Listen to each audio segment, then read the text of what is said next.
Hey everyone, and welcome to another episode of your boy Albert DG Sports Channel, talking your Commanders. Please like, share, and subscribe. Please hit that notification button so you'll be updated whenever we drop the latest content. Please support on the road to 1,000. Enough about you guys. And with that being said, thank you to the new subscribers that recently subscribed to my channel. I appreciate that. So much to uncover here. Sam Howell, I know everybody want to say those 3 picks. One pick was really his fault. The 2 other picks was because of pressure, trying to make a play. The young man was trying out there trying to make a play. You know, the defense, once again, they don't play all 4 quarters. Some may say because the offense turned the ball over a lot, the defense got tired. But they did, however, made a play at the end, you know what I'm saying, to get the ball back to the offense. But unfortunately, our offensive line couldn't hold up their end of the bargain. Our team is just inconsistent in that dates, and that goes right back to the head coach. We got an inconsistent team, a head coach with a up and down record. It's 4 years that he's been here, cannot seem to go over 500. You know, the guy just stay around that 7 to 8 win total. You know, he just can't get over the hump, and that's what his team is. You are a reflection of your head coach. Your team is up and down during games. As a head coach, you have always been up and down throughout your career. You maybe only had 2 good seasons where you really had a double-digit win season, maybe 3 I give you. But for the rest of your tenure as a head coach, you've been an up and down, inconsistent 500 or less head coach. You know, I'm pretty much done with you. I know the fan base is done with you. After that Dallas game, you should be gone because we will lose to the Dallas Cowboys. There's no ifs, ands, buts about it. I just don't know the final score, but we will lose that game because we have a mediocre head coach. You know, we got a mediocre offensive line. We got a mediocre defensive line. We got a mediocre linebacker core, a mediocre secondary. You know, we got a mediocre running back room and a mediocre wide receiver room and a mediocre special teams. We got an awful field goal kicker who consistently misses extra points. For the life of me, he probably in the last 2 seasons missed the most extra points of any other kicker in the league. Hands down. It's not even close. This guy is awful as a field goal kicker. Sure, he makes a field goal kick here, there, whatever the case may be. But when it comes to extra points, this guy is awful. We could have actually gone for a game-tying field goal. Instead of us trying to go all out and score a touchdown, we actually could have gone for a game-tying field goal had he not missed the extra point. And I say that because after we scored that touchdown, we could have at least attempt to go for 2. Had we converted it, we only would have been down by 3 points. But thanks to Joey Sly, I knew that extra point was going to come back to haunt us like it always does with Mr. Joey Sly. Ronrivera pick. He had 2 field goal kickers. That's all he brought in there. 2 field goal kickers. No, 1 field goal kicker to push Joey Sly, the training camp. And guess who beat the field goal kicker out? Joey Sly. I would have still took a chance on that other field goal kicker. I don't know why Ron Rivera didn't get his guy a chance. Joey Sly is terrible. Jack Del Rio is terrible. Ron Rivera, terrible. Ericbieniemy is proven to be slightly above mediocrity. You know what I'm saying? So I'm going to give him a chance because he hasn't had a full season. He only had 11 games under his belt, and he's still trying to fill out the offense with an abysmal offensive line. Larson, yeah, we got Larson and Chris Paul to come in. They did a durable, serviceable job the last 3 weeks. I'll tip my hat off to those guys. But we need you guys to be consistent against guys of the likes of in our division, the guys of Thibodeau and Lawrence. You know, we need you guys to show up and show out. And my guy Ray Leno, the time has passed them by. This guy is just average. And I'm going to say slightly below average. I'm sick of Leno. Leno gets beat like a drum on that side. You know, poor Sam Howell, you know, the guy just wants to be able to make a big play. You know, he needs time to do that, but he does not have the time like the Giants quarterback had. Although we got to this guy 10 times, but when he was able to sit back on 3rd and longs For some reason, Jack Del Rio don't like to blitz on 3rd and longs. And that's when we needed Jack Del Rio to blitz. He sit backs in the zone and we know we can't cover. He allowed these running backs to run free, and they're wide open. Wide open. Or they make spectacular catches. Something our wide receivers cannot do for some reason. Our wide receivers drop balls in key moments. Other teams' wide receivers catch balls in key moments. It's so many inconsistencies, throughout the season. So many of them that I can point out. And then this game had everything. Our whole season was this game right here. So close, but so far. You know what I mean? We had the 10 sacks, but we also had 6 turnovers. Our quarterback looks unbelievable 3 straight weeks, but then in this game, he looks like a shell of himself. He looks like the guy that was in the first 4 or 5 games this year. And the offensive coordinator didn't help him out. You should have called for more screens. He was hitting his checkdowns, but it just wasn't good enough. When he tried to go down the field, it's like our guys can't get open for some reason. But the Giants wide receivers was getting open. So it's a number of things, man. The protection, the routes, the concepts, everything. It's a collection of everything. I just think we need a fresh start. I'm done with the ronrivera experiment. He should be gone at the end of the Dallas Cowboy game. As soon as the clock says 0-0-0, ronrivera should be getting his pink slip. The way that he cut players, that's the way that he should get cut. Receiving a pink slip from the owner. Thanks for your services, but you're no longer needed. And that would be the end of the conversation right there. And it was up to me. You find your own way home. That's how I'm going. Because you promised me so many things. You promised me when you first got here, this team is ready to win now. No, they wasn't. Not under your tutelage. Then after that season was over, you say, 2 years, give us 2 years. Or we're a quarterback away. All this stuff. And then you said, it takes 5 years to build. Not what I'm saying by other teams. I'm sorry. That's not what I'm saying from other teams. Other teams is, Ben Roethlisberger retired, Pittsburgh won losing, boom, they right back. They right back in it again. So it's so many things, so many lies that you told us, ronrivera, and then you refuse to get rid of this garbage defense coordinator that you have. I mean, it's so many things. So many lies have been told. So I'm sick and tired of being sick and tired. This fan base is tired of being sick and tired. We're just fed up. Enough is enough. I want to hear no more. You had your opportunity. You didn't hold your end of the bargain. And you said it yourself. And ericbieniemy said it when he first got hired here. If he doesn't produce, his ass is fired. He said that when he first got hired. At least he understands. For some reason, you think you got all this time in the world, and you're still talking like you're part of the future moving forward. You're not. I don't know why you talk like this in interviews. We're not going anywhere this year. Because of the mistakes, the players that you brought in. You didn't want to spend money on offensive linemen. You refused to upgrade the linebacker position. You hire a guy like Cody Barton and thinking that was going to show up something. And then Jack Del Rio goes with this, and then you replace. Then you got a guy like Mayo. A guy like Mayo, although he had 2 sacks, he's still a liability out there. He can't cover nobody. He can't cover nobody. So, I mean, you got guys like those. You refuse to make trades to upgrade the team when you had opportunities. It was players out there that we could have gotten via trade during midseason. It was players out there, free agency that we could have got, to show up a couple of holes, especially offensive line. I remember when you first got with the ball club, you had cap space. But you refused to sign. You signed guys like Jay Leno, those garbage guys, your guys from Carolina that you brought in here that didn't pan out. I mean, you refuse to spend money.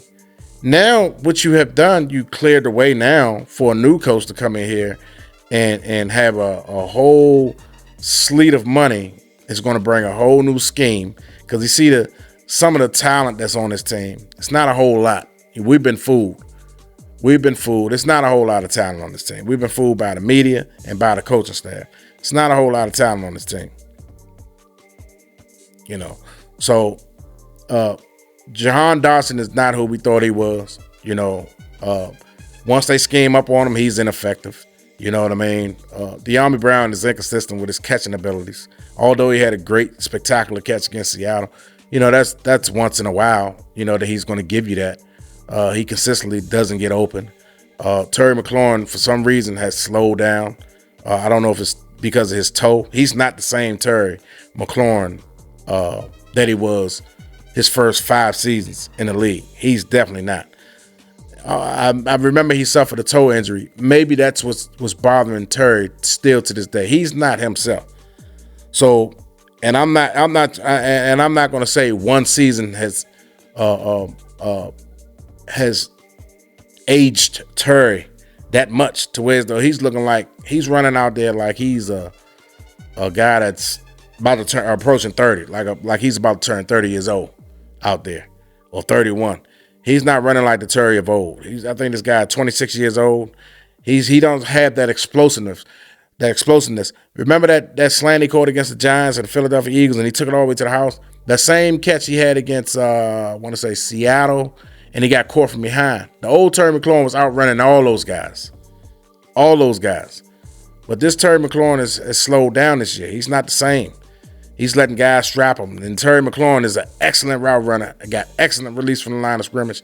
This guy dogs everybody, but he's getting shut down by some of these cornerbacks. That rookie cornerback Seattle had was putting the clamps on Terry McLaurin.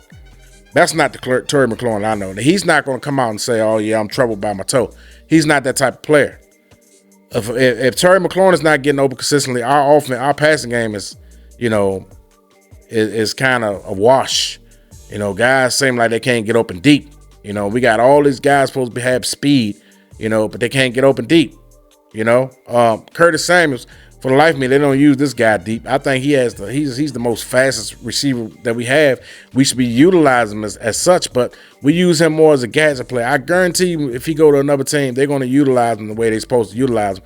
We don't. For some reason, we don't utilize our players the way we're supposed to utilize them. And that's a problem. You know, I thought ericbieniemy was coming here, was going to fix that problem, that issue. But ericbieniemy, like I said, is slightly above mediocrity. You know what I'm saying? Mediocre. He's slightly above that. You know, he's not mediocre, but he's slightly above that. You know, just by a hair and inch. You know, I've seen 11 games. I know he's trying to get the feel of the players still. You know, he's finding out each week about different players that he has and stuff like that. You know, I respect that, you know, but he's got to do a little bit more. Yeah, he's got to do a little bit more. I need more. Jack Del Rio, your time is gone, man. You showed me enough. You showed me enough. That's it. I'm cool with the Jack Del Rio experiment. I'm cool with the ronrivera experiment. I'm cool on that. So many things went wrong in this game, ladies and gentlemen. The 6 turnovers. How can you lose to a Giant team? How can you lose to a Giant football team who only averaged 12 points a game? We averaged like somewhere in the neighborhood of 23, 24 points a game. We allowed the Giants to shut us down because even in spite of all those turnovers, we still managed to score 19 points. The Giants, for some reason, we contained Barkley in the running game. There was one stat he had 0 rushing yards, right? And they still was up. They still was leading the ball game, 14-12. And then that's when Saquon Barkley went off in the passing game. And he went off in the running game. So, I mean, for some reason, the Giants team got our number. They had our number since the 40s or 50s. Whenever we came into existence, they had our number, man. Even in Lawrence Taylor days, they had our number. They consistently have our number. Even when we won a Super Bowl, we had to struggle to beat those guys. In that 91 Super Bowl year, we had to struggle to beat those guys, man. Jeff Hostetler. We had to struggle to beat those guys when we won the Super Bowl. Nothing never comes easy against this Giant football team. They can be terrible. I remember when Danny Dimes was a rookie and they hadn't won no games. But guess who they beat? Twice that year, I want to say. Us. I think his first 4 games against us, he was undefeated. We just do not win against this team. We play the Eagles tough. Should have won both of those games. We inconsistent against the Cowboys, but all in all, the Cowboys slightly have our number at times. Because at times when they're terrible, we beat them 2 times in a year. And then when we're terrible, they beat us like 4 straight games. You know, so we're up and down with the Cowboys. But for the Giants, we cannot win against the Giants to save our lives. This team historically has our number. I don't know if the owner, I think his name is Mora, I want to say. I don't know if he put a hex against our team. I don't know what it is, man, but we cannot beat this Giant team. We will find ways to lose against the New York Football Giants. It's totally unacceptable, man. Somehow our tide has got to change. Josh Hurts, if you don't do nothing else, you got to save this fan base. You got to let Ron Rivera go after the Dallas game. You got to let Jack Del Rio go and insert interim coach EricBieniemy. See what EricBieniemy has. If we can win out, let's say we got what? After the Cowboys game, because we got to face the Cowboys this Thursday. That'll put us at the 12th game. So we'll have 5 more. If he can at least go 4-1 the last 5 games to put us somewhere at 9 wins, you got to let him stick around. You got to let him stick around to see what he can do as a head coach. You got to let him stick around, bring in his own defensive coordinator with the help of the GM, something that they can both agree upon. And I'm not talking about this front office that we got now. No way. I've seen enough from those guys. They're inconsistent with their draft picks. You know, they don't draft the best players available. They don't.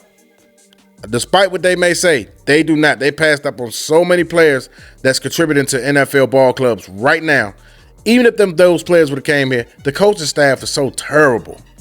I don't trust none of those people in our coaching staff to develop anybody. For one, they take too long to develop players. I see rookie go to other teams all the time and get developed right away. And if they didn't develop in their first year, the second year they're on. They're on and popping. But for some reason, those guys still developing. Benjamin St. Juste still developing. Still developing after the 3rd year, still developing Ron Rivera. So you picking players in the 1st round or the 2nd round that you still have to develop 3-4 years down the line. I've seen enough, like I said. I've seen enough. I don't need to see no more of their front office or this coaching staff. Like I said, the only people you should retain, is maybe the special team coach, minus that field goal kicker, because his punt coverage team and his kickoff coverage team is good. You know, and the punter, Tress Way, is phenomenal. The field goal kicker is terrible, and he has a hand in that. He has a hand in that because he has the ability to go to Ron and say, you know what, I like the other field goal kicker better. For some reason, Joey Sly stays on this team. I've said it. I can't say it enough. Joey Sly needs to go. Well, for some reason, we keep him. We keep him around like he's the best thing since sliced cheese. He's terrible, man. You know, so many decision makings, the wrong decisions that Ron Rivera have made since he's been here. He let go Adrian Peterson. I mean, so many things. I think he could have persuaded Trent Williams to stay. He didn't do a good enough job on the tight end that, what's his name? Greg Olsen. On that sales pitch, you know. Well, it's so many things that I could point out, man, that just doesn't make sense. I'm pretty sure he didn't have a say in Chase Young and Montez Sweat. He did not have a say, you know, in that. So, you know, I just don't know, man. I really don't know. He refused to upgrade the linebacker position. You know, that's another thing. This guy supposed to be a defensive guru, and so does Jack Del Rio. And those guys combined are just terrible. You know, if it's like that, Ron Rivera, you should have took over. You should have fired Jack Del Rio and you should have took over defensive play calling duties, like real head coaches. If their coordinators are not getting the job done, whatever they specialize at, if they was offensive guys, you see what Frank Wright doing in Carolina. He said, you know what, man, forget this. If I'm gonna go out swing. He fired his offense coordinator. He took over play calling duties. Same with Buffalo. These guys, they not going out like that. You know what, man? I'm taking over defense. Jack Del Rio, you my man and all, but hey, guess what, man? This is my last season, man. It's, no hard feelings, brother. But I'm gonna go ahead and call it. I'm gonna take over now. I'm gonna call it defense. But no, Mr. Ron Rivera want to just be lazy and just fold his arms on the sideline with that stupid look on his face, and just let everybody else take him down. Jay Gruden, I know if he had to do it all over again, I know he would say to himself, man, if I ever get a head coaching job again, I'm going to get me a bona fide defensive coordinator. Because when Jay Gruden was here, our offense was humming. But he just didn't have a defensive coordinator. And sometimes those head coaches could be their own worst enemy. They could be their own worst enemy. All Ron Rivera had to do was get a real legitimate defensive coordinator. But he chose Jack Del Rio. And that was the biggest mistake that he could possibly make when he first got hired on the job. I know what he had when he had in Denver when they won the Super Bowl when Jack Del Rio was defense coordinator, But look when he was with Oakland. Look at that, look at that tape. Because we had our way against them when they played us against the Jack Del Rio defense. So Mr. Jack Del Rio is not a prize defensive coordinator. He had so many stars on that defense when they won that Super Bowl and Peyton Manning last year. He had players on that team. One of the best pass rushers in the league at that time. So, it was easy. Then you had a guy on the other side, Peyton Manning, with a great offensive line at the time. So, I mean, things was easy, tailor-made for him. He couldn't mess that up. No, he couldn't mess that up. No way. So now you got a guy like Jack Del Rio, where you got a rookie quarterback, and he's getting exposed as a defensive coordinator. Those pass rushers that he thought was going to get home, they didn't get home. Chase Young and Montez Sweat, those type of guys, they'll put pressure on a quarterback, but they won't get home. And when they do get home, sometimes half the time they don't even wrap up. Quarterbacks get out of trouble. So just so many things, man. I could go on and go on, but this game right here was totally disrespectful. In so many ways. Ron Rivera deserves what he's going to get in the coming days. He's going to deserve to get fired, as he should. And I won't have no hard feelings about it. I won't be sad at all. It'd be good riddance. I might even pop a bottle, celebrate. And it's been a long time coming. It's been a long, long, long time coming, Mr. Ron Rivera. I can't wait, man. I cannot wait. Anyway, enough of this video. I know everybody got bad taste in their mouth. I do too. Full of emotions right now. Upset. Nothing to really smile about other than the upcoming days of Ron Rivera getting fired and Jack Del Rio. That'll be the only two things that I'll be celebrating, with those two getting fired. So, other than that, I have nothing else for you guys. There's going to be plenty of Redskin content, and I hope you guys tune in to mines. If you get this far, I hope you guys subscribe. Please hit the notification button. And that's it, you guys. This is your boy RBD checking off, signing off. Peace.